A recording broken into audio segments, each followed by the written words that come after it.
What is up mga kainit? Meron tayong mabilisang lakad lang ngayong araw. Papapalitan natin ng exhaust itong CBR natin. Ito kasi yung current setup niya, naka-shorty siya. Ngayon, medyo para maiba naman. Pangat ito ah. Naglagay kasi ako ng electrical tape, nagka-clamp ako dito eh. Naglalagay ako ng clamp dyan para sa action camera. Pero yun nga, pupunta lang tayo dito kay may Orion. Dito lang yan sa kabilang kanto, malapit lang sa atin. Try natin isingit yung papagawa natin doon kung makakahabol pa. Medyo late na hapon eh, alas 3 na. Pero malay mo makasingit tayo. Gusto ko lang palitan tong exhaust natin. Anyway, yun lang. Sound check, cold start.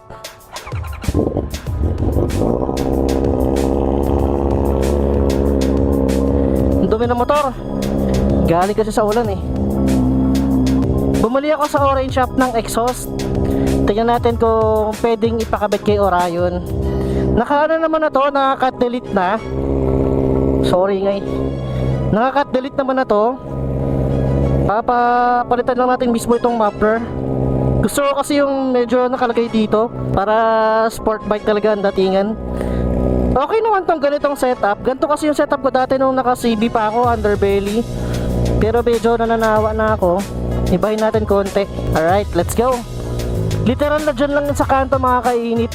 Siguro wala pang 2 minutes o 3 minutes na kinaurayan na tayo. Sana konti lang gawa nila. Yun! Umaraw na rin, sir! Let's go! Makakapag-rides na!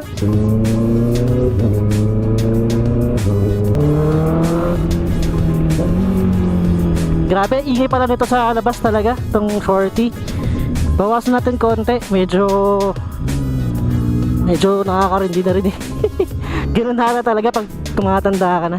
Dito na tayo kina Orion. Saglit lang.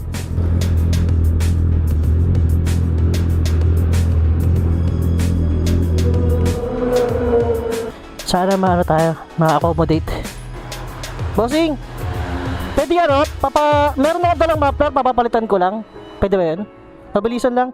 Meron, gusto ko kasi nakalagay na dito. Dala ko naman. Naka-cut delete naman, natatanggalin niya pa ba? Bago link pipe. Bago link pipe. Kaso gusto ko sana yung medyo makapal eh. Pero ewan ko kung pwede ba dito sa dala ko. Ito master. Ano siya? Ewan bang copy na Acra. Chapex lang. Natatanggal ba to master to? Ay, diretso na siya dito. Sige. Medyo parang pantay ng para maangas tingnan ganyan. Nakapantay. Di ba nakadikit siya dito?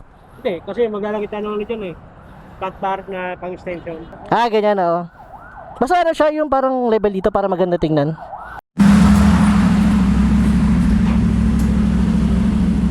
Dito nga pala sa shop ni na Orion, meron din silang binibentang mga Gundam. Kaya kung mahilig ka sa ganito, yan, meron sila niyan.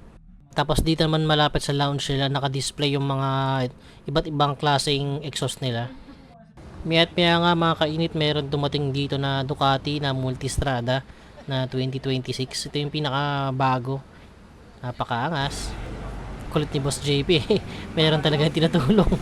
Itong Multistrada, alam ko rekta to dito kay na Orion eh, galing Casa. Talagang pagkabili ata saka sa diretso na dito. Bagong-bago pa eh. At ito naman yung CBR natin. Ayan, tinetest fit na ni Kuya. Pina-adjust ko pa dyan konti kasi gusto ko medyo nakababa yung muffler. Pero nasunod naman yung gusto natin. Kaya all goods. Kaya magpapagawa kayo dito kay Orion, sabihin nyo lang yung mga preference nyo. Susundin naman nila. Boss JP, thank you ah. Thank you very much. Next time ulit.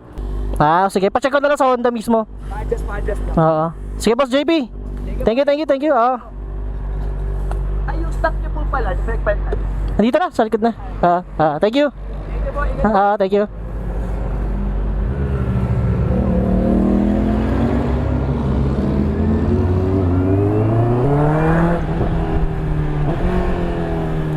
Alright mga kainit, tapos na tayo magpapalit ng ating muffler. Sobrang tahimik.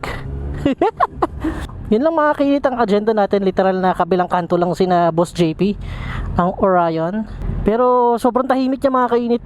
Pero okay lang naman din. Medyo nananawa na rin talaga ako dun sa medyo maingay. Next time na lang tayo magpaingay ulit kapag medyo na tayo.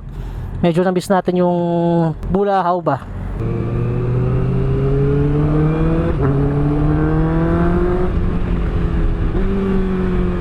few moments later. What is up mga kainit? Continuation ng ating episode natin kanina. Ngayong gabi, testingin lang natin tong bagong mapper natin. Nagulat kasi ako kanina. Ang tahimik pala niya, sir. Grabe, ang tahimik pala niya.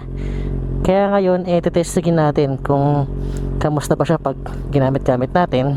Pero for now, kailangan muna natin magpagasolina dahil ano na ako, umiilaw na siya. Ride lang tayo, mabilisan lang. Mag-iikot-ikot lang tayo. Siguro ikot tayo sa may south naman.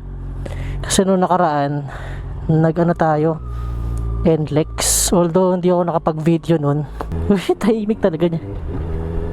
Oh my gosh, ang tahimik niya. Naninibago ako. Ang tahimik niya, sir.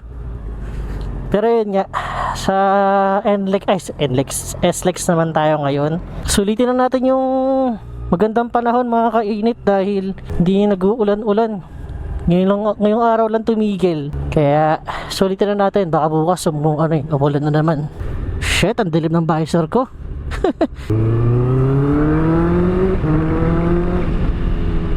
Kapag piniga mo naman, yun, medyo may tunog siya. Kaya naman ito yung pinili ko mga kainit. Nagagandahan lang kasi ako sa itsura. Ang pogi kasi para siyang Fireblade. Pero ang tahimik pala niya. Yung ko naririnig nyo sa camera. Dito tayo sa Cubao. Hanap lang tayo ng Petron. Wala akong gasolina, sir. 37 kilometers na lang yung range niya. Grabe, ang tahimik talaga niya. Sorry pa, ulit-ulit ako. Parang hindi tatagal sa akin tong gantong setup tahimik. Gagi, para siyang stuck.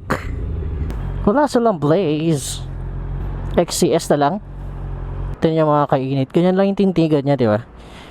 Maganda siya sa personal, pag tinignan mo. Kaso, ang tahimik lang niya. Paano ko sana to ipakalkal siguro? Di ba meron nagaganon yung mga kinakalkal yung stock pipe para mas umingay? Alright, let's go. Ikot lang siguro tayo hanggang Petron SLEX yung sa may San Pedro para mabanat-banat natin to sa expressway. Uy, grabe yung traffic papuntang MOA. Sana hindi traffic SLEX. Uwian pa naman ngayon dahil long weekend. Mga napansin ko dito mga kainit dito sa exhaust natin, medyo nag-tone down yung vibration niya sa handlebar tsaka sa foot peg. Pero meron pa rin siya talagang vibration. Pero kahit pa paano, kapag medyo mataas yung RPM niya, malakas pa rin yung tunog niya. Try natin. You know.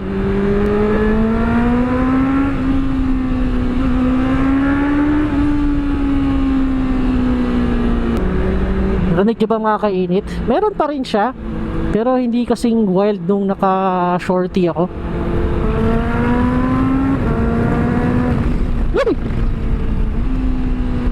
Dilim ng visor ka. Hindi kasi ako nagpalit.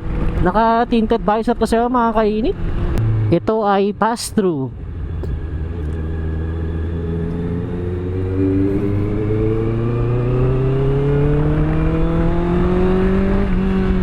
Kahit pa paano mga kainit, hindi na siya nakakairita. Kasi tawag dito, yun nga, na-mention ko din dati sa mga previous vlog ko, pag nag-rides ako gamit ang big bike, naka-earplugs ako kasi nga ang lala talaga ng sound nung pag naka-shorty. Pero ngayong medyo pinahina ko na, namimiss ko naman siya. Lakas ng hangin I mean wind resistance, naramdam ko.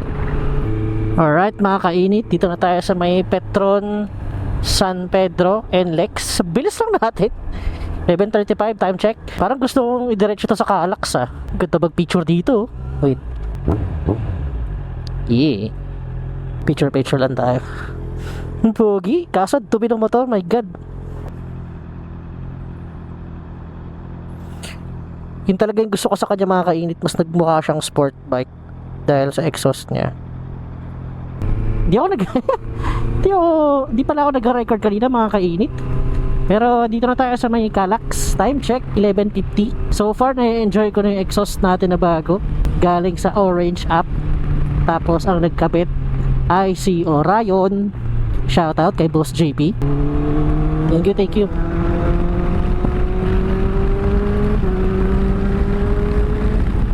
Nakakatawa yung mga ganun mga kainit to. Yung mga 4 wheels na nagbibigay sa mga 2 wheels. Medyo gumigil din sila para maka-lane split tayo. Shoutout sa inyo, bossing. Ang dilim pala dito, sir. Diyos ka Lord, hindi pala ako makakaharurot. Hindi ko marinig yung exhaust ko. Anong ngayon mga kainit? Ang naririnig ko na sa helmet ko, yung wind noise na. Kapag medyo mabilis na tayo, mga 120 ganyan, hindi ko na marinig yung exhaust. Naririnig ko na lang hangin. Pero sabi ko nga sa previous vlog ko, mas nakakabingi yung wind noise kaysa yung tunog ng exhaust. Meron ding pagod effect yung exhaust. Yun pa pala mga kainit, kaya ako pinatahimik konti yung exhaust natin. Kasi kapag constant na ingay, nakakapagod din yun, diba? Para at least less fatigue.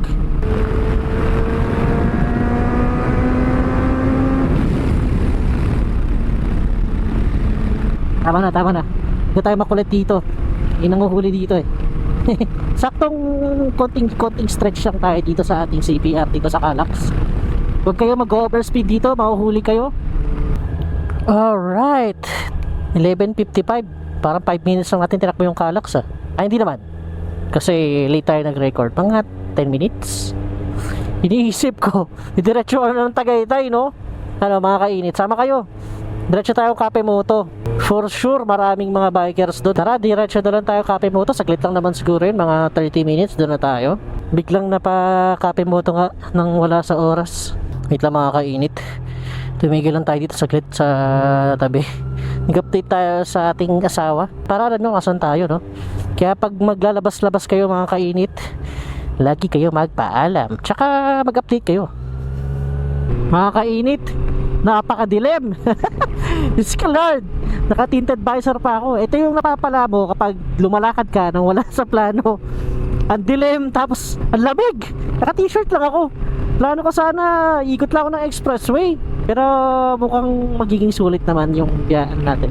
Short ride natin ngayong gabi. Hindi ko na i-overtakean tong dalawang sasakyan sa harap, yung isang motor at isang sasakyan, kasi sila yung ginagawa kong guide. Pag may mga lubak na hindi ko alam, sinusundan ko na lang sila para at least safe. At andito na tayo mga kainit. Time check 12:13. Bilis lang. Parang ilang minutes lang natin kinuha yung packet ng Tagaytay. Uy, big bikers, dami nila oh. Ang uwi na sila. Grabe yung gasolino ka pala kanina, 1,000 na. Putek yan, ang mahal ng gas. Dati yung sa CB ko, sa CB 650 ko, although pareho lang naman sila, full tank to, wala pang 600 lang. Ngayon grabe, magda times 2 na. Wala eh, parang ito na yung new normal natin eh. Ito yung mahirap sa atin mga kainit. Ano tayo, yung mga Pilipino, resilient kasi. Sinaabuso naman ng gobyerno natin.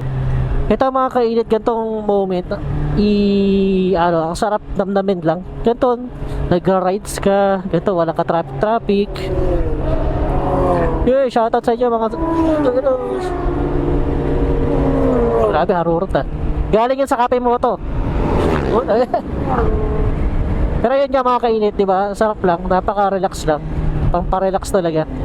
Malapit na tayo mga kainit sa Cape Moto. Tatambay lang tayo doon saglit, mga 15 minutes lang, ganun. Tapos bounce na rin agad tayo. Puta, yung daming tao, oh my god.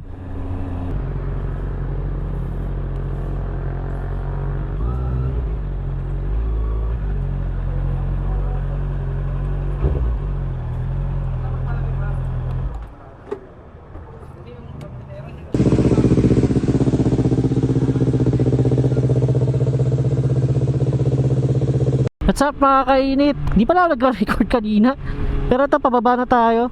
Grabe, naipit ako dun sa Cape Moto. Hindi na ako nakatambay ng maayos. Ang daming tao, grabe yan lala. Tapos ang nangyari pa dun, sa sobrang daming tao, hindi ko malabas yung motor. Kaya nagantay pa ako ng konti, nakakaya kasi magtawag-tawag kung kanina bang motor yun. Pero ayun nga mga kainit, pauwi na tayo. Let's go. Di na ako masyado nakapag-video kasi grabe, dami talagang tao, grabe. Nagulat din ako. ang ingay pa ganun. Although syempre mga big bike eh. Ang daming big bike. Ang daming tumatambay kasi holiday din pala kasi bukas. Kaya syempre yung mga tao may mga spare time. Kaya tambay sila ngayon.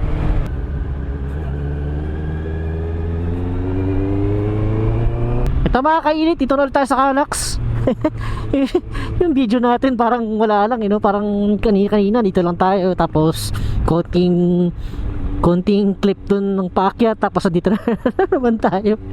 Pero sana nag-enjoy kayo kahit ganito yung vlog natin, kahit medyo sabog-sabog. Tayo yung masarap makakainit, madaling araw, nasa labas tayo, chill ride lang, di ba? Enjoy mo lang yung simoy ng hangin, walang kaulan-ulan. Sana bukas ganito ulit, sulitin natin yung rides. Stop over muna tayo saglit dito sa may Shell Mamplasan. Dito tayo sa Shell Mamplasan. Dati mga kainit nung mahilig-hilig pa tayo sa 4 wheels, mahilig-hilig pa tayo sa kotse, dito maganda tumambay dati. Car meet, ganyan pag weekends. Kung ngayon nahihilig tayo sa motor, tapos ganito gumagala-gala tayo pag madaling araw, dati ang trip natin yan, kotse. Kaya setup ng kotse, tas tambay dito sa Shell Mamplasan. Ganun yung trip natin dati. Anyway, tara, biyahe na ulit tayo kahit anong oras na. Yan o, grabe na, ang bibilis na mga Civic. Woohoo! Drive safe sa inyo mga master, bibilis na mga yun. Pero yun nga mga kainit, tatapusin ko na dito yung video. Kung nag-enjoy ka sa episode natin ngayon, kindly leave a like, comment, and subscribe to our YouTube channel. You can also find us in TikTok and Facebook. Kung umabot ka dito sa dulo ng video natin mga kainit, gusto ko lang mag-thank you. Hey, shit, para akong tinagusan sa lamig Anyway, yun lang mga kainit, hanggang dito na lang yung video natin ngayon. Maraming salamat sa pagsama. Parang nabibitin talaga ako sa exhaust. May part na okay na ako, may part na bitin.